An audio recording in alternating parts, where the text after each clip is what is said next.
It's Father's Month na naman at may kinalaman sa isang tatay ang ating kwento. Naalala niyo pa ba yung ating previous na episode dito sa Julius and Tintin the Podcast tungkol sa kwento ng seminarista na nalulong sa droga at alak. At dahil sa kanyang bisyong ito ay naisanla niya ang kanyang 2 taong gulang na anak kapalit ng illegal na droga. Nakaka-touch yung episode na yun. Ano po? Kaya naman inimbitahan po natin muli siya. Nagbabalik siya sa episode na ito para bigyan tayo ng mas marami pang lessons at kwento tungkol sa kanyang buhay. Pero hindi lang po siya nag-iisa. Ngayon, dahil kasama natin mismo ang anak niya na nabanggit niya sa previous episode na yun na kanyang isinangla. Welcome, Mr. Monty Toledo, the Executive Director and founder of Serene Persona Enhancement Center. At this time nga, kasama na natin mismo ang kanyang anak na nabanggit niya sa episode na yon, si Joseph Jericho Joker Toledo. Welcome, Monty, again, and welcome. Thank you po. Joseph. Thank you po. Welcome. Maraming Happy salamat Father's sa Day. pagpunta. Happy Father's Day sa iyo, Father's Day, Monty. Papu. Happy Ikaw ba Father's tatay ka na ba, Joker? Di pa. Bata pa po. Bata pa, ha? Future father. So hindi joke to. Hindi joke na isinanla mo si Joker nung baby pa siya doon. Oo nga. I-refresh mo nga yung memories ng ating mga viewers. Ano bang storya noon? Bakit mo sinanla si Joker? 26 years ago, I started using drugs. So after 22 years, nag-decide ako na tumigil at mag-undergo ng treatment. Pero 9 days before ako pumasok, that was the worst days and worst months. Yung pinaka-turning point talaga na nag-decide ako is when sinanla ko nga itong aking anak when he was still 2 years old. 2 years old lang. Dahil nung time na yun, hindi na ako binibigyan hindi na ako nakakautang kasi hindi rin ako nakakabayad sa kanya.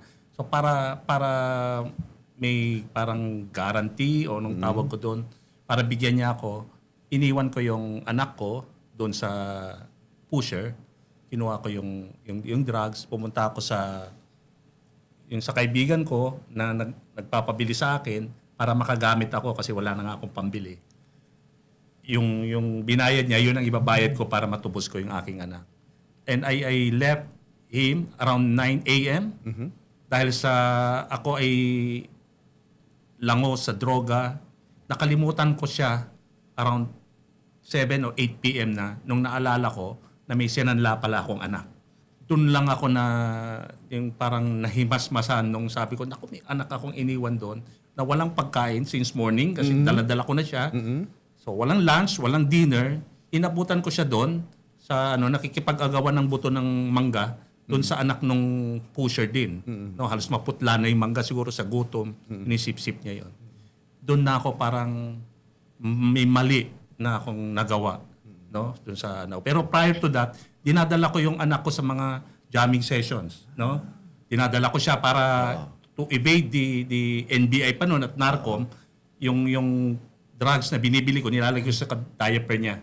Pagkapunta ko doon sa para paglabas ko doon sa, kasi may checkpoint doon sa labas nung pinagkukunan ko. So, sinasama ko siya. And then one time, gamit ko yung the paraphernalia na water pipe, yung ginagamit ko yung drugs, iniwan ko siya to take a pee. Pagbalik ko, 2 years old, inihigop niya lahat yung ginaya niya ako. No? So, what I did is, I turned him upside down, tried to tickle yung niya para ilabas niya yung na-swallowed na liquid na masama kasi nandun lahat yung parang residue ng drugs.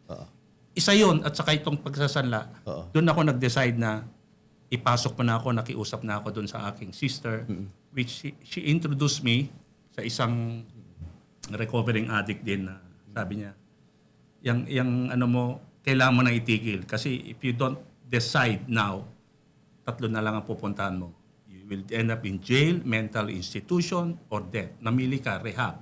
So that's the time na Pumasok ka na pasok sa na rehab. Anong reason kung bakit natagalan ka bago ka nakabalik kay Joker?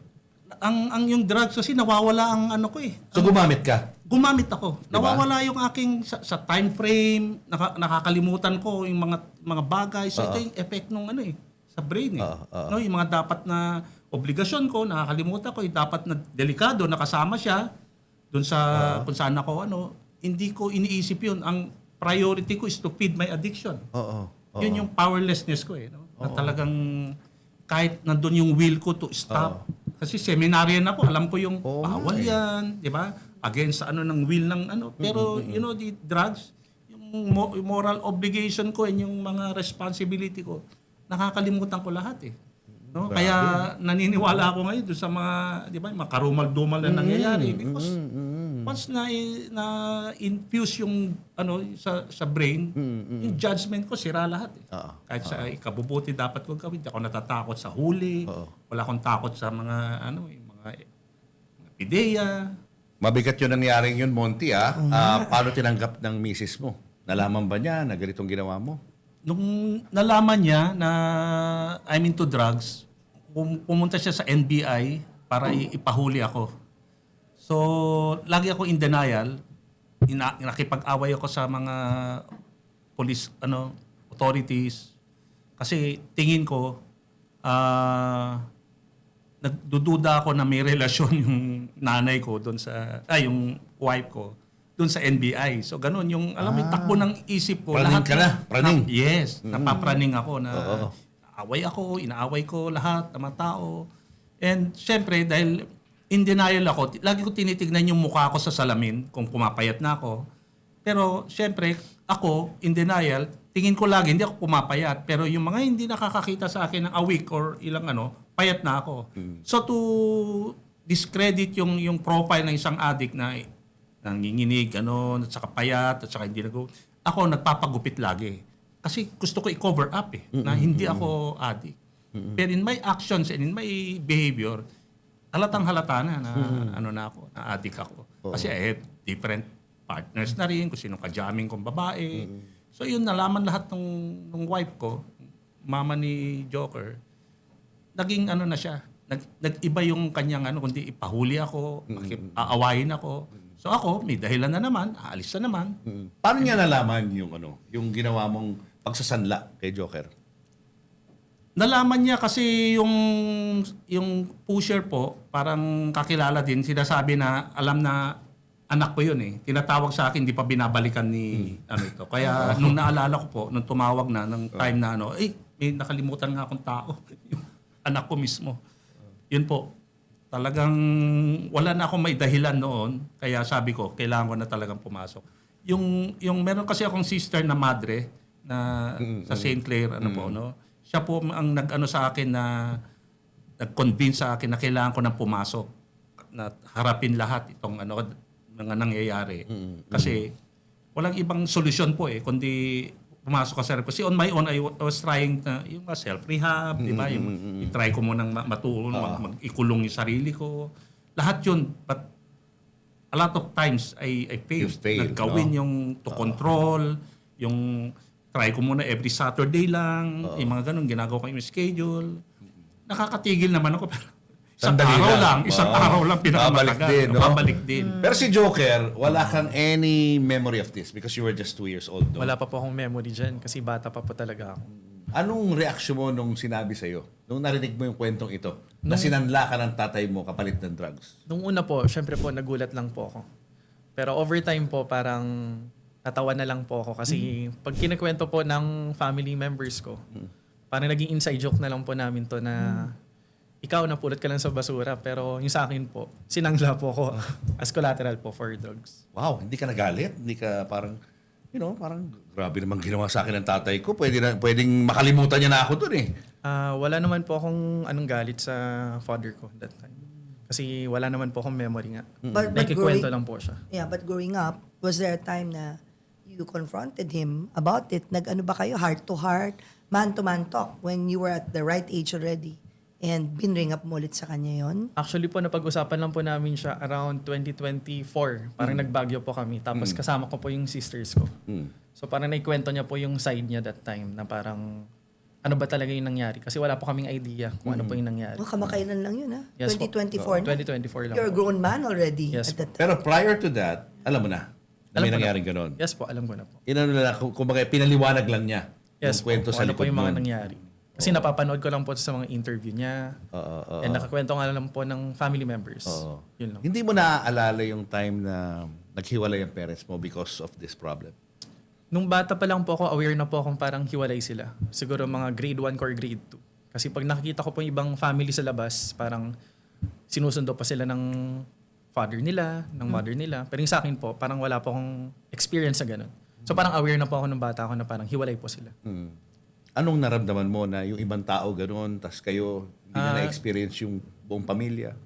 Siyempre po, meron po dun yung inggit sa ibang family. Pagka Christmas, siyempre po makikita nyo po sa ibang friends mo na anong ginawa mo nung Christmas. Tapos buo po sila na family. Tapos yung sa akin po, siyempre po wala pong ganun na nangyayari. Parang nasa mga pinsan lang po, mga tito-tita, lolo-lola. Ganun. You never ask your mom about that? Wala na pong usapan na Wala ganun. na ganun. Parang aware lang po talaga nung bata kami. Oo. Siyempre, this affects the wife. Me being a wife and a mother, also I wanna ask na yung nalaman na nga na gumuna sa droga ang yung tatay, how did it affect her, yung mental health niya? Aside from the love, di ba? Siyempre, pag mahal mo yung tao, kahit na addict na, mahal mo. Pero at that time, anong nakikita mo sa nanay mo? How did she act? Medyo ano po siya, parang ang nangyari po that time, pagka syempre po nag-aaway po sila ni Papa that time. Kahit through the phone lang po siya. Ang nangyayari po is medyo, parang kami naging outlet ni Mama. Parang napapagsabihan, medyo galit siya lagi, mainitin yung ulo. Pero naiintindihan po namin yun, kaming magkakapatid, kasi nga alam po namin yung pinagdadaanan niya. So parang iniintindi po namin yung side niya na nahirapan lang po siya na i-process. Parang mag-isa lang po siya that time. Parang ganun po yung dating. Dahil nga hiwalay na no? Yes po. So parang single mom na siya, raising you. Parang ganun po yung And nangyari. the 4 ates, di ba? Lima Bale, kayo. ano na lang po, kayo? 2 na lang po na ate. Kasi nasa Manila na po that time yung ibang kapatid ko. Okay. Walang mga naging trauma dahil sa pag-aaway nila, dahil sa mga naririnig mo na gumagamit siya ng drugs, hindi ka na-traumatize doon sa mga events na yun? Traumatized pa rin naman po. Pero yun nga po, napaprocess ko pa rin po siya na alam ko kung ano po yung nangyayari that time na si Papa parang recovering pa lang siya. User pa lang siya that time. Oo. Tapos yung mother ko po, parang minsan po magigising po ako na parang may sisigaw na lang po, ganun. So, normal experience siya for me. Siyempre, traumatizing nga po. Pero naging na-normalize na po siya, parang ganun. Ano yung pinaka-ano mo? Forgive me for asking this, no? Pero ano yung pinaka worst memory mo? Kumbaga yung hindi mo makalimutan. But you're able to process it naman, no? Yes po. But it's something na nag-stick sa'yo na memory of the past na napaka-dark when it comes to your dad and your mom. Siguro po yung bata po ako that time, parang madaling araw po siya nangyari. Parang may tumawag po yata sa phone ni Papa. Tapos parang sinagot po yata ng mother ko. Tapos parang nag-away po sila that time. So parang nasa bed, kasi same room po kami that time. So parang nagigising na lang po ako parang gising na, aware na po ako noon. Parang gising po ako na nag-aaway po sila. Pero tagtutulog-tulugan na lang po ako kasi, pero umiiyak po ako that time. Parang gano'n. With your other siblings in the room? Mag-isa lang po ako that time. Kasi in the may iba room. po silang room. So ako Okay. po nasa same room lang ng Medyo father. bata pa kasi. Medyo, how old were you then? Ilan taon siya? No? Pero naalala niya, eh, no? Or ganyan po. Oh, yung Naalala memory niya. of that dark event, no? Yeah, at 3 or 4 years old, ah. 6, ganyan. Kasi in recovery na ako eh. Kakaedad na siya. So parang kaya nga hindi niya maalala, trying to reminisce yung nakaraan kung ano yung masamang ano. Kasi I was in recovery na and ibig sabihin maayos yung napdatnan niya nung nagkakaedad na siya. Oo, kasi the worst part was over. Recovery na eh. po. Recovery na Nung eh. 6, 7, ano na siya, nagtatrabaho na ako sa rehab eh. So, yun lang yan. Paano ka nag-make up for the lost time sa family mo? Ang una kong ginawa po is to make amends. Mag-sorry po. Pero it's not enough eh. In recovery po, yes. kailangan talagang may action din. No? Na kailangan yung mga, yung mga pagkukulang ko na napabayaan ko sila. Kaya ngayon, bumabawi ako doon sa mga nila. Kasi may mga apo na yung mga anak ko po. No? So, doon. May mga apo ka na sa mga anak mo? Opo, may mga apo na ako. Kaya, Ilan na? Dami na. Parang Ang dami na kasi apat na ano po na kaya sinasabi niya mag-isa siya kasi yung malayo yung gap doon sa kanya. So yung doon yung mga apo ko doon naman ako bumabawi kasi yung iba po hindi rin nila matanggap nung una na nangyari yon. It's not of the drugs yung effect ng drugs po na naghiwalay kami ng mama nila. Yun ang medyo traumatizing sa kanila na hindi nila akalain na aabot ng ganon. No? So what happened to you and your wife? Nagkabalikan ba kayo at that time? Hindi na kami nagkabalikan pero in a way naging mas civil kami dahil noon puro away kami. Buong taon siguro I was already clean for 17 years at sa naalala ko. So doon sa 18th year na magse-celebrate ako ng aking sobriety week, i-celebrate that na 18 years na akong clean. Doon na niya na parang nalaman o talagang na-confirm na may iba akong kinakasama na at may anak na ako sa labas. Doon na po siya talagang nagalit and took me siguro para maipaliwanag sa kanya at nag-make amends for siguro a year po. No? And then finally parang natanggap na niya. Kasi prior to that, bago po nangyari yon, nagkaroon din kasi ako ng second family po na wala pa akong drugs. Opo. Kaya medyo parang na siya. Lahat po, siyempre, devastated doon sa revelation kung galit din yung mga anak kong, lahat sila. Wala namang talaga may gusto sa ganun. Siguro talagang binigyan na ng Diyos na malaman na siguro. Kasi ang tagal ko tinago. Medyo 8 years old na yung 7 years old na yung panganay ko doon sa It's about time na kailangan na niyang malaman, parang gano'n. I was ready doon sa na yun. So, sinaktan nila ako. Yun ang mga naalala ko, sinaktan nila ako. Physically? Physically. Lahat. Sa galit. Sino to? Sino nanakit sa'yo? Yung mga anak ko po. Mga anak mo na? Doon sa mga dalawa po.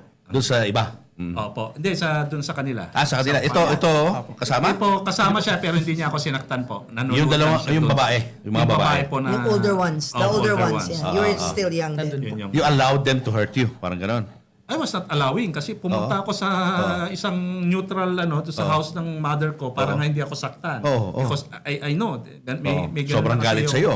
May ganun na kasing yung aking wife pag yung anger niya po is she Confrontational na siya. confrontation saka talagang she hurts me. So, may mga time na binabato ko ng mga padlock na malalaki. Try to saksakin ako. Mga gano'n, no? So there was effect nung there was a time talagang nagbunuan kami ng kutsilyo kasi gusto niyang at dahil sa I was Sobrang trying galit to sa'yo. prevent her na stab ako, natusok ko siya dito. So Oh my gosh. have to leave. There was a time na nilason din niya ako. Puti nalaman ko na nilagyan niya ng yung pill na hinihingi ko para sa isang sakit ko, nilagyan niya ng hindi ko alam kung nainom mo na pero Wow. ganun po yung effect ng alam mo yung she cannot control me paano mag-stop. So siguro ang Para matapos best na. papatayin na kita. prior to rehab, syempre to ha. Prior Prior to to rehab, rehab, linawin na natin. Yun yung mga naalala ko kasi ako rin naman may kasalanan. Sa effect ng drugs, hindi ako umuwi, nagsusugal ako. So balik tayo doon sa pananakit. Paano nangyari yun? Yung sinaktan ka nila? Yung kinonfront niya ako doon Okay. sa I was into drugs na kasi. Tapos yung mga anak mo, paano ka nila sinaktan? Doon nung kinonfront nila ako, that was 2016, 2017 na. Nung nalaman nila. Sinaktan nila ako sa sampal. I was just yung Nakayuko ka lang. Kasi naniniwala ko hindi nila ako sasaktan kasi in front of my old mother na. 85 Sa lola. years na. Harap, sa lola. oo. And my mother was trying na, huwag yung saktan. Oo. Di ba? May babalik pa ba kung yan sinasaktan nyo? Yun ang natatanda ko sinabi ng... And doon ako pumunta sa mother ko, yumakap na sinasaktan ako. But at that moment, what triggered it? Kasi hindi naman yung nagkita-kita kayo, bigla Nung na lang nalaman po nila na nag-attack. meron akong ibang Ibang anak na naman family. po. Ayun, at that point. Pangalawang beses na. Pangalawang beses. Yeah. Kumbaga sukdulan na ng galit to. Yeah. Lumabas Sukdulan na na po talaga, no? talaga, ano. Galit na sa'yo eh. Yung mga anak mong yun na mas may Naiipon malay eh. kaysa kay Joker. Yes po. Yeah, Alam mo mga Ano yun, pinagdaanan mo. Kay Joker kasi, siyempre lalaki siya siguro at saka hindi niya nadaanan yung Oo, yun. Oh. Yeah. But how did that night end? Or that Lumod ka sa nanay mo? Lumod ako sa nanay ko.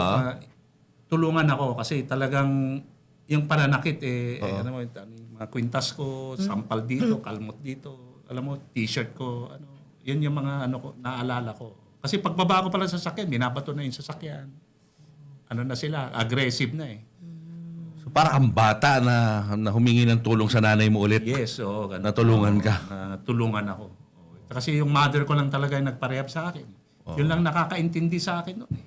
Sa aking, dun sa nangyari, patay naman na yung tatay ko. So, What was resolved sa araw na yon aside from nagsakitan para nung event out yung nagsakitan po, anger? kasi hindi ko na rin sila mapigilan. And I understand, talagang yung galit nila. And hindi naman nila kasalanan yon. It was the effect of yung aking nagawa. Ganun po ako mag-isip lagi kasi I was in recovery na po eh. I have to make amends, I have to do, di ba? To do what's right and good. Umalis na lang ako para ma-prevent yung further pananakit o paano sa akin. So umalis ako doon and that was the day na celebration pa ng aking 18th year of my sobriety. Yung time na. So I was already in doon sa center. Alam ko deep inside na magsasalita ako doon sa 18 years of to celebrate na meron nangyari sa akin. Pero parang nabunutan na rin ako na tagal kong tinago, no? Na ito yung isa ko ring dala-dala na kulang pa para maging serene ako. Kaya nga pangalan namin. So wala kang galit doon sa nangyari? Wala akong galit po. Inintindi mo na lang? Inintindi ko at tinatanong ko paano ako makakabawi doon. So ang feeling mo deserve mo rin yung galit na yon. Yes, parang Hinayaan mo na lang. hinayaan ko talaga na Wala siya si Joker doon nung time na yun? Ando din Andun, siya. nanonood Andun din ba lang. siya? Pero nanonood lang. Ilang taon ka doon? College po ako nun. So, mga nasa 18. Paano mo i-describe yung mga nakita mo? Tatlo po sila. So, yung mother ko po and dalawang kapatid ko po yung nandun. Tapos ako po parang malayo po ako dun sa table. Siguro mga 2 meters, mga ganun po yung layo. Tapos Hindi mo naisip nakaupo. umawat. Hindi na po ako umaawat nun kasi alam ko po yung galit din ng mga kapatid ko syempre. And yung mother ko, nung nalaman po nila yun. So ako parang nanonood lang po ako yun nga po, na sinasaktan po si Papa. Pero wala naman po ako magagawa that time kasi pag pinigilan ko po sila, what then? Parang ano pong Pero kung mangyayari? ikaw, yung feeling mo nung time na ayaw mong saktan ng tatay mo, Hindi po. Siguro Ayaw more mo. on ko-confront na lang po na galit bakit ka rin po. sa kanya. Konti po. Meron pa rin pong galit. Pero since meron nga pong, sabi niya nga po, meron pong family, may second family po before tong family po na to. Yeah. So aware na po ako that time, parang normal, yun, na-normalize na naman po siya. So yun na ba yung closure? Nagkaroon na rin ng closure ng araw na yon. Yes, in a way. Dahil after nun, siguro after a week, nag-uusap na kami. Then, paano magiging arrangement. So, na I was okay na rin sa akin. So, it was a relief kasi nasabi ko na alam na nila. So wala na ako itatago kasi for so many times tinatago ko kahit pag-post ko sa Facebook, tinatago ko yung sa gusto kong i-post.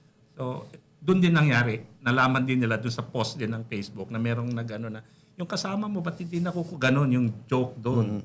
So parang na-confirm na nila and then yun na po. So okay na sa akin yun. So nag-usap kami after a week and then umayos na po yung yung aming pakikitungo sa isa't isa. Hindi na kami po nag-aaway, wala na po yung mga tanong-tanong na ganon. And masaya po ako doon sa nangyari kasi wala na sa akin yung yung gumugulo sa isip ko paano ko sasabihin. So, tapos na ako doon. So, more on doing na po, yung babawi ako sa inyo, paano ko gagawin po yon. So, Paano yung iba mong family?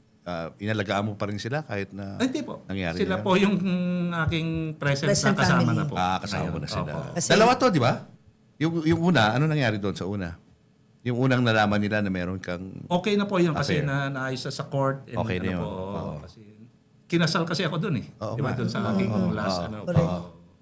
So, So, sa court ko okay na yun. napatawad nila ako doon. Ito yung pangatlo, yung hindi nila yung inaway ako po. Na family mo na ngayon. Family. Current Family. family mo. At how's the relationship between your kids saka yung mga anak mo? Nakakasama na po niya. Ah, talaga? Okay kayo? Okay Opo, nagkasama ko sila pagka kakain kami sa labas. Ganyan po. Unti-unti ko ng and I was happy na nakakasundo niya. Kasi ayoko naman na wala namang kasalanan kasi siya eh.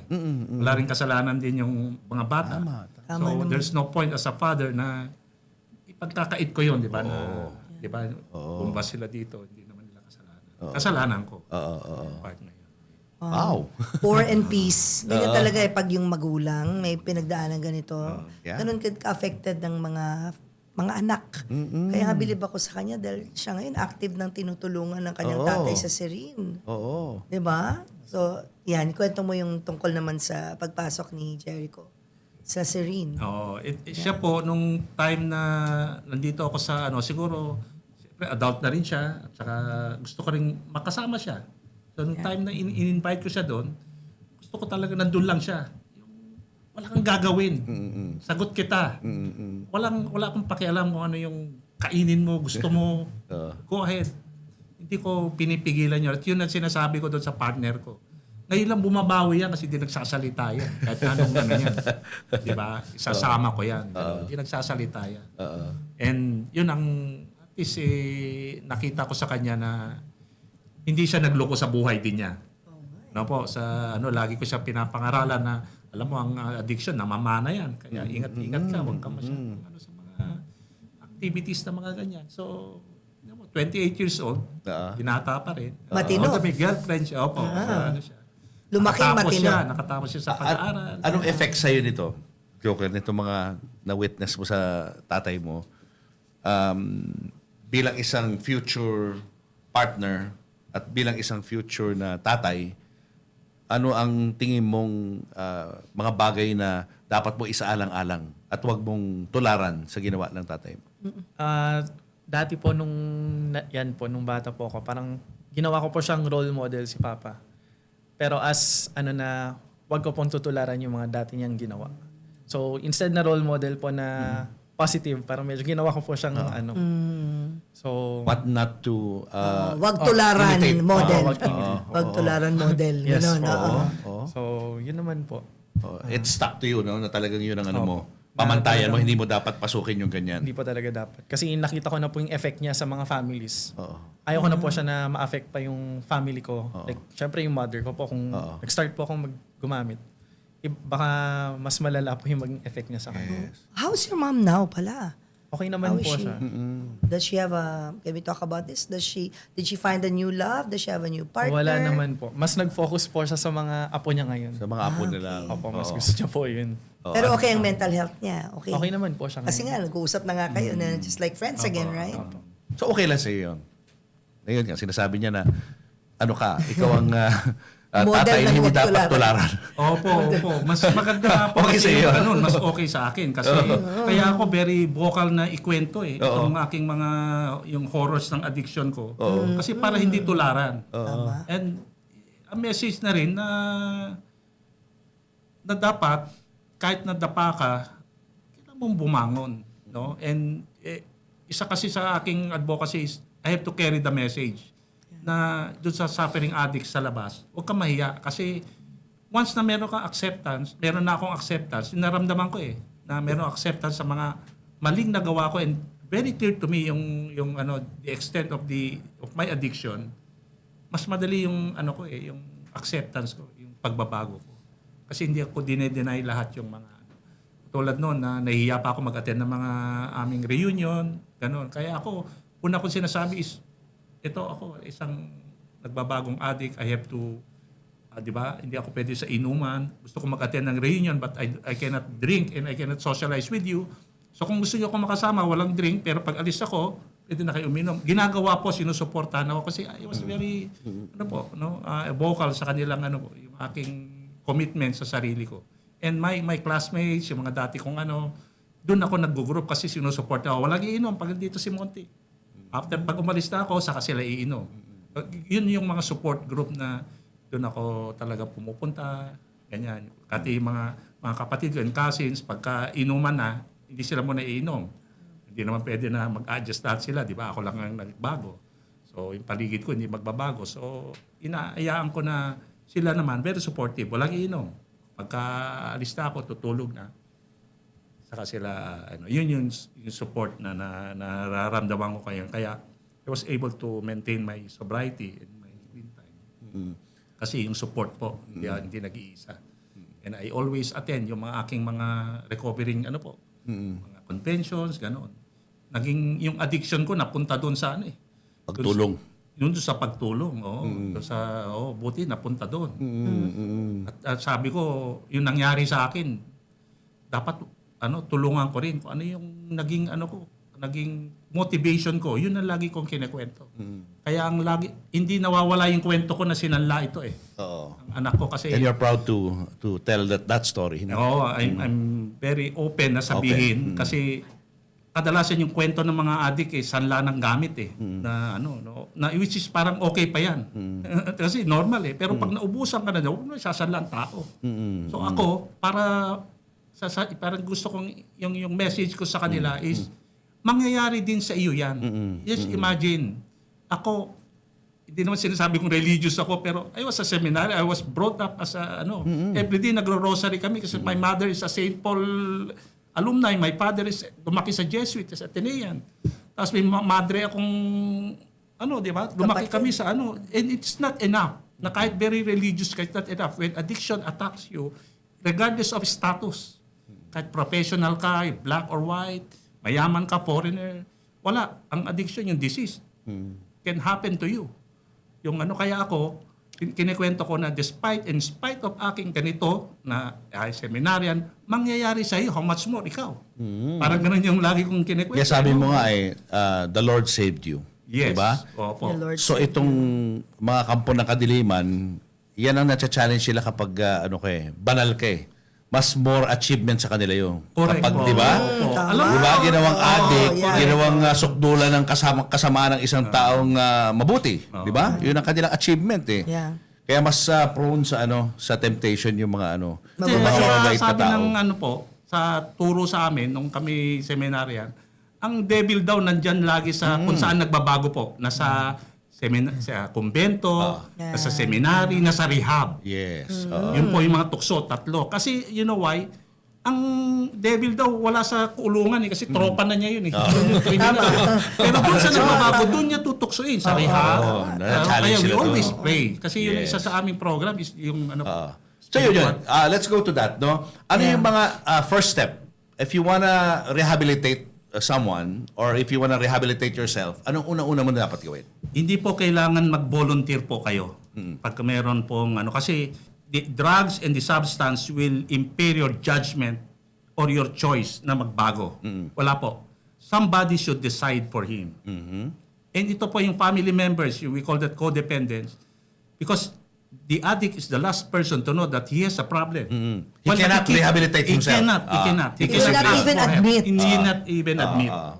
Kasi yung ego kasi ng addict is hindi ako pwedeng talunin ito. And sa kultura ng Pilipino, nakakahiya na ipaparehab natin. Yung hindi natin. We have to, on our family, tago na lang effort. natin to. Gawin natin ang paraan. Then finally, talaga exhausted na lahat yung means. That's the time they will call. Pag yung medyo rock bottom na. Instead na dun sa time na nalaman nila, dun dapat may intervention na. So I advise na dapat, at first po, kahit hindi dun sa family members, should decide for them. Because the addict will not decide. Wala pa ako nakita. 23 years na ako working na rehab and I own a rehab. Wala pa akong kumatok sa gate, ipasok mo ako and call my mom or wala po. So, ano ang desisyon? Hindi sa tao po Very, very rare yung tao po. Pero in a way, we call that quasi-voluntary. Kasi nga, merong kondisyon na. O sige, hindi ka magre-rehab, wala kang mamanahin. Hindi ka re-rehab, hihiwalayan kita. Hindi ka magre-rehab, tanggal ka sa trabaho. Yun yung parang voluntary. Sige, pasok na ako. In exchange for the, yung conditions. Pero dapat talaga ang desisyon manggagaling doon sa family members. Sa mga tao nagmamahal Sa mga sa'yo. significant persons. At kapag ayaw pa rin magpapasok sa rehab, okay lamang gumamit ng konting pananakot like may police kunwari arestuhin o Wala pong i-handcuff. natakot, ma'am. Sorry Pwede po. ba yung Pero gano'n, yung takot? escape tactics is Yun, old yun. school po. So hindi mag-work yung scare Yung tactics. PIDEA, hulihin ka. Ayun, Hindi yun, po. yun, yun. Hindi natakot ang addict. Sa experience ko po, at sa tagal kong na-interview itong mga addicts, wala pong natakot sa ganyan. Kahit maglulupasay po yung nanay. Talaga? Magkiusap na itong ano mo, hindi matatakot yan. Kahit takutin niya. So, ang mangyayari po, kung sakali may mga viewer ho tayo na gustong iparehab ang kanilang mahal sa buhay, ang gagawin po nila, kakausapin lang kayo, and then you'll take care of everything. Yes po. opo. Hindi na ho sila kinakailangan lumapit sa mga pulis Hindi na o po sa kailangan korte po para kasi humingi lalo ng na po tulong. yan. May Kayo na po bahala ron. confidentiality. Opo, yung discreet. Para maging discreet din, nakakahiya naman po. No? Paano siya kung magtatrabaho na siya after ng rehab. Kung ano pa natin yung mga barangay, lahat. So sa private rehab, kung siya naman ay may kaso o court order, mag-apply lang po sila, mabilis lang naman po yon. Then drug dependency examination. Pero pag nahihirapan po sila, rehab will do all these requirements po. Kasi mahirap naman dalhin pa yung tao sa ganito, dalhin pa sa laboratory. Yeah. Hindi po mangyayari yon. So baliktad po ang nangyayari. Yung rehab na po will take care of all the And requirements. Joker, Jericho. Yung Joker, natatawala ako sa Joker na ni parang joke, no? Hindi. Jericho, what exactly is your role in Serene? You are managing the newest branch that will open this month of June, right? Yes po. Sige, tell us about your role. How are you helping out sa Serene? Bali, nagmamanage pa lang po ako dun sa mag-open po na branch sa San Pablo. So parang in-oversee ko pa lang kung paano yung mga nangyayari na po dun. Tapos ina-update ko rin po si Papa about sa mga kailangan dun. Tapos prior po neto, nagstay po ako sa Calamba. Dun po sa main po na rehab center. And ino-observe ko po muna kung paano yung workflow nila. Ano po yung ginagawa ng mga admin. And minsan po, ini-interview ko po yung mga ibang patients. Yeah. Pagka may time po na dalawa lang po kami. Pero i-ask ko pa muna yung consent nila kung okay lang ba itanong yung story mo. Tapos talagang moving naman po talaga yung mga story nila. And makikita mo talaga na yung addiction po talaga. Parang madami po talaga na-affect ng mga families. Yeah, Iba't ibang ways po talaga. May I just ask yung yung statistics, no? Mas marami bang lalaki sa babae na Yes po, nasa rehab ngayon? 10% po ang usually sa statistics po. Noon pa ho yun na 10% ng babae for every 10. Sabihin natin sa 100, 10 lang po ang babae. And the reason is ang lalaki kasi when they hit bottom na po, marami pa silang paraan sanla, benta. Ang babae naman on the other hand, hindi nila kailangang magbenta. Pag di ba? Sad to say, gagamitin yung katawan nila ng mga pusher, yun ang pambayad na nila. Yeah. So tumatagal yung nila, yung rock bottom. Kaya matagal yung rehab. So, kasi may nagagamit pa, pero pag yung na siya, losyang na yun, matanda na, then that's the time. How about fathers? How many now are in the Serene rehab na? Mga tatay din. Mga tatay po. Kadalasan po ang nare-rehab po ang age bracket po is nasa yung 22 to yun ang pinakamataas po. 22 to 35 Mga bata. years old po. Mga bata. Maraming di pa tatay. So, Pero kadalasan po lahat po ay may anak, may mga asawa na rin. kaya affected ng mga families. O konti lang po talaga yung yung single po. Yeah. Maybe let's end this episode by two questions lang. What do you like doing together now to make up for lost time? Father and son bonding? Madalas mahilig kaming kumain Sa labas. Opo. So pagka isasama ko siya sa mga travel din. Travel. Sa travel din. travel. Lahat. So ngayon, bago lang kasi nakakuha siya ng passport. So itatry ko siyang isama naman sa ibang bansa. It's never too late. It's never too late, di ba? Yung bonding namin. Imagine, sa lahat ng pinagdaanan mo, you could have been dead by now. Yes. He could have been dead by now. Si pareho Joker. kayo. You could have been dead by now. Oo, Because bakit? of, the Lord saved you from all of this, no? Save you both. Yun eh. I And you cannot- have a role to play. That's why you're Yeah. doing this. Because yan ang purpose mo, kaya ka binuhay ng Panginoon. Yeah, Yes, may opo. purpose ka. Para tumulong sa mga pamilya na nakakaranas ng mga problemang pinagdaanan Kaya mo. may kasabihan po, I can only keep what I have by Yes. giving it away. Yes. Kailangan yung natutunan ko, I have to share. Para doon sa mga suffering addicts din na hindi nakaranas ng program. Oo. Kaya sa amin po, meron din kaming yung mga hindi may kaya. Oh, yan, yung mga yan. Maganda yan. Oo. May mga scholar din kami po doon. Basta voluntary po, tawag lang po kayo sa amin. Oo. Basta volunteer, Tumatanggap patient. kayo kahit walang mga pera, Yes no, yung po. mga tao. Opo, Not opo. enough money to Yes po. pay for Kahit yung walang- rehabilitation. Paano po kayo kukontakin, sir? Pag meron kayong for inquiries po, you can contact us in my number 0917-885-1846 or punta po kayo sa Facebook page namin, Serene Persona. Yan. Yan, alright. Anong Thank message you. mo sa daddy mo sa Father's Ngayong Day? Anong Father's gusto mo Day? sabihin sa kanya? Thank you pa sa pag-reconcile natin dalawa. Thank you, Kahit Pogi na- ka. At syempre Pogi nakuha ka ko yung pogi ko mukha sa mama ko. Yeah. Yun lang. Imagine kung pinabayaan mo siya, baka iba ng tatay niya. Oo nga eh. Yung drug po siya ng tatay niya. po yata Kung sa pinabayaan mo. Lord. Oo, kung di niya naalalang balikan, Oo, kaya nga, nasaan di ka ba? na ngayon? Yun ang tatay niya, yung Baka drug hindi ka pusher. na buhay ngayon, di ba? I mean, well, God is O baka pusher na siya ngayon kasi yung tatay niya pusher. pusher. Kung buhay pa yung... Baka ako po yung runner nun. Oh, anyway, it's such a good Wow, story, grabe. no? Thank you for It's such an sharing. inspiring story na Yes. there is hope. Kahit Yeah. na yung mga magulang siguro dadalawang isip na gusto ko nang papatay itong anak ko dahil sa sobrang perwisyo. May pag-asa pa na magbago yan. Yeah, Di ba? Basta pagtiwalaan nyo lang na meron pa ring solusyon sa mga problema sa buhay. Thank you. Thank you sa inyo Monty. dalawa. Thank you, Jericho. Thank you, Monty, and thank you, Joker. Thank you. For sharing your story with us. O, Mamo, God bless you both and your families. Wow. Ang dami kong takeaway dito, Papu. Pati mga viewers natin. And Marami sana silang kayo natutunan. din, no? Ayan. So, paano ba tayo mag-end ng episode natin? Thank you lang. Binabati natin na Happy Father's Day lahat ng mga tatay at mga nanay na nagsisilbing tatay. Yeah. Sa kanilang mga anak, mga single moms out there. Happy Father's Day sa inyong lahat. Siyempre, on a personal note, Happy Father's Day to you, Papa Bert. Yes. Someday, iupo kita dito sa podcast. Baka hindi mo kayanin, Mamo. Baka mag-iiyak ka dyan. Baka bumalo dito. And syempre, Happy Father's Day Kay to Papa Daddy Romy na Romy. sa heaven, matagal na. Sa abroad. Nasa abroad. Kasama ni Lord. 2011 pa eh.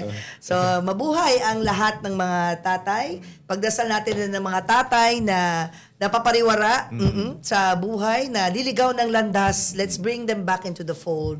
Andito ang Serene Enhancement Center. Ayan, no? Ang ganda ng t-shirt, ha?